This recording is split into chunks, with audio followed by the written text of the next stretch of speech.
When did you first have a sense in life that you wanted to be a journalist? I don't know about being a journalist, but it was in junior high school and high school that I definitely saw the route to taking on those in power. At the time, it was the principal, was to work on our newspaper and raise questions about what was going on in school. And then it was just moving to a larger stage. We started in college. We revived a newspaper called Seventh Sister.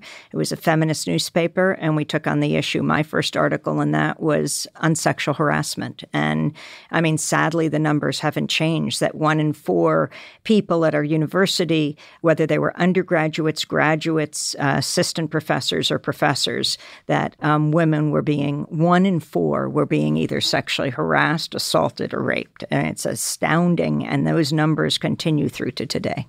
You also early on did some investigative work on DepoProvera and birth control and the dangers to women. Right. When I was graduating from college, I did my thesis on a drug called DepoProvera, which was an injectable progesterone injected into a woman's arm once every 3 months or so. It wasn't approved in the United States, but I saw that this small Michigan-based company in Kalamazoo called Upjohn was sending it out to some 86 countries around the world. And here it was a U.S. company. Most women did not know that it wasn't approved in the United States. It caused cancer in beagles and monkeys. And I wanted to investigate, how is this possible? I couldn't afford to go to other countries, but I did learn that in Grady Hospital, a charity hospital in Atlanta, Georgia, 10,000 African-American women had been injected with DepoProvera. They didn't know that it wasn't approved in the United States. It was called the shot. So I went to Atlanta, investigated it there, did this thesis on how the scientific medical establishment works in this country. When I presented it to the professors who would decide whether I would graduate in anthropology, they said this is more like sociology because you were looking at your own culture. Anthropology is looking at someone else's culture. And you could retain your objectivity because you were a participant observer in someone else's culture. And I said, no, I agreed with them. And this was anthropology because I was looking at the practice of medicine and science in the United States, which I considered a white male corporate culture. I said, I didn't consider myself a part of that. I was looking at them. And so I passed. But I thought, why would I write this thesis for these 3 white professors at an elite university? This needs to be seen by women all over the world. And so after I graduated, I turned this series of articles into an issue of Ralph Nader's Multinational Monitor that was actually started by Ralph Nader and journalist Alan Nairn. And it was an issue of the magazine called The Case Against DepoProvera. So it would get out to a wider audience, to people who would be affected. And that's our role, is to ensure that information gets out to people who can use that information. I think a lot of people don't know this story. It is so rooted in the bipartisan nature of empire, and that is the story of how you ended up reporting on and witnessing and surviving a horrible massacre in East Timor, which at the time was under the brutal occupation of Indonesia. Maybe you can give people an overview of the reporting that you and Alan Nairn were doing and what happened the day that you survived that massacre.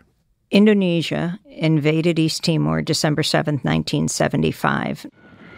Then in December 1975, with the knowledge of the United States, Indonesia invaded East Timor.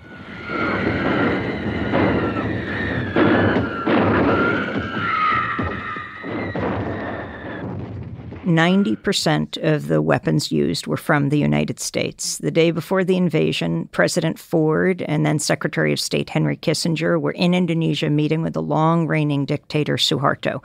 He was nervous. He wanted to invade East Timor, but he was afraid the U.S. would cut off weapons sales. And basically, they assured him that he could do what he wanted.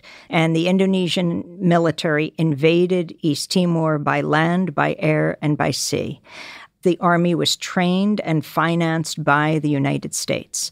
And they closed East Timor, the small island nation about 300 miles above Australia, to the outside world. And the slaughter began. And it would go on for about a quarter of a century. My colleague, journalist Alan Nairn, and I decided to go to East Timor. We got there at the end of October 91. We went to the main Catholic church there in Dili, the Multinational church.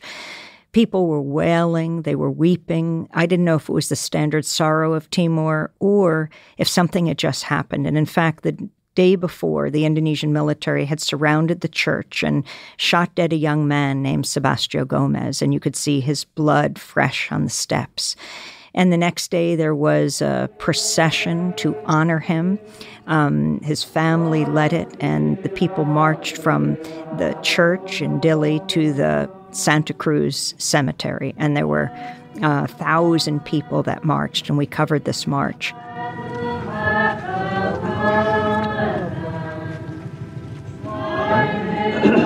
And then we went around the country, and we heard that the Indonesian military was threatening everyone because a UN delegation for the first time would be coming. The people of Timor would want to speak to them, and they didn't want them to speak. And so they warned in village after village, they warned them, we will kill your family to the 7th generation. And then 2 weeks later, there was a commemoration procession for Sebastião.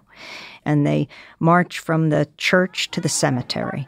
I mean, old women in traditional Timorese garb, girls, boys, and they held up their hands in the V sign. They chanted, "Viva East Timor, Viva Sebastião, Viva Independence." Viva! Viva! Viva Timor! Viva! Viva Sanana! Viva!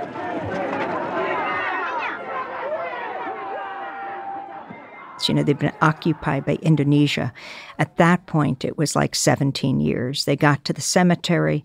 We were interviewing people. Why are you risking your life in this march? Because the soldiers had lined the route. And they would say, for my mother, for my father, who was killed, my village was wiped out. And then we saw from the direction the Timorese had come, the Indonesian military marching up. 10 to 12 abreast, their U.S. weapons, their M16s at the ready position. So Alan Nairn and I walked to the front of the crowd. You know, we had hidden our equipment before, so no one would be caught talking to a journalist, but now we wanted the soldiers to know who we were. I held the microphone above my head. Alan took out a camera and was holding it, and the soldiers marched up, and they swept past us. And without any hesitation, without any provocation, without any warning, they opened fire on the crowd, gunning people down from right to left.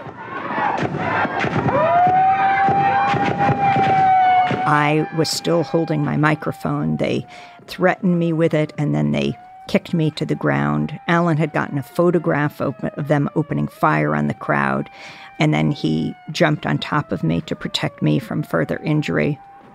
And they took their M16s like baseball bats, and they slammed them against his skull until they fractured it. So we're laying on the ground. Alan is covered in blood. They line up in firing squad fashion. They put the guns to our heads, and they're shouting. They wanted to know where we were from. And we knew what had happened to the Australian journalists who were covering the lead up to the invasion 17 years before. There were 5 of them. They worked for companies like Australian Broadcasting, and there were 5 covering the lead up to the invasion. They had lined them up against a house, and they executed them.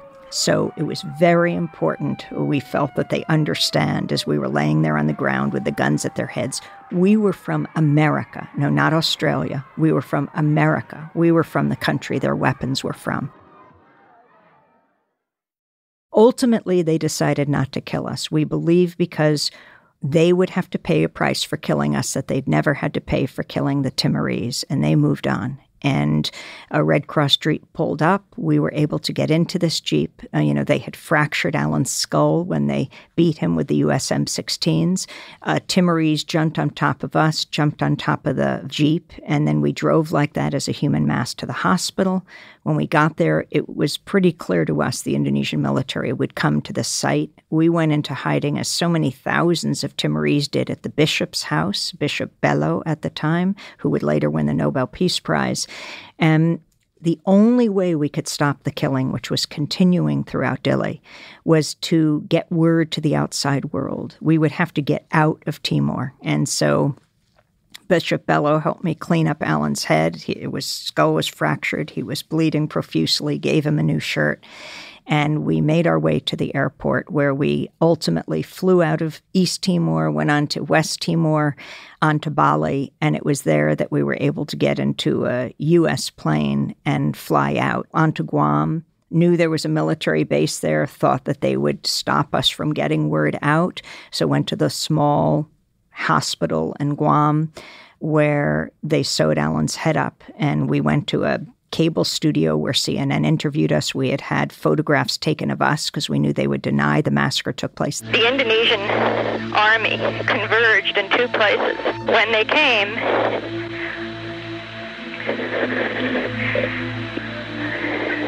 they opened fire. They killed over 250 Timorese on that day. It was November 12th, 1991, using U.S. weapons, and that was not one of the larger massacres. So we flew on to the United States, went on to Washington. They re-sewed up Alan's head, and we held a news conference in the National Press Club and made clear the connection. These were U.S.-armed Indonesian soldiers. I often think about you and about this when I watch Pentagon correspondents on TV, people like Barbara Starr, who often it's hard to tell if she's the Pentagon correspondent for CNN or the Pentagon spokesperson. And I wonder what they would sound like if they had lived through something like that. And they understood that it was the U.S. weapons, that it was a U.S. policy of genocide, and that the U.S. continued to fund, arm, support Indonesia in this mass slaughter. But if these people who are constantly, as you say, serving as conveyor belts for whatever the Pentagon says, if they had lived through something like that, watched 250 of their fellow humans slaughtered, for what? For standing up nonviolently and saying, we are people, we want our freedom, how it would alter their view of the world. And I wonder how that incident, that massacre, that reporting that you did, and all that you learned about the nature of power in that reporting, how that affected your course in life as a journalist. I mean, what Timor taught me from very early on is that policy, in this case foreign policy, is not theoretical. It's real. It's people's lives. And we have to ensure that we can reflect back what's happening in places where people can't often go. It's just it's an awesome responsibility. Amy Goodman, thank you very much. Thank you, Jeremy. Amy Goodman is the host and executive producer of the daily radio and TV program Democracy Now! She isn't personally on Twitter that we know of, but you can follow her work through the DN Twitter feed. It's simply Democracy Now!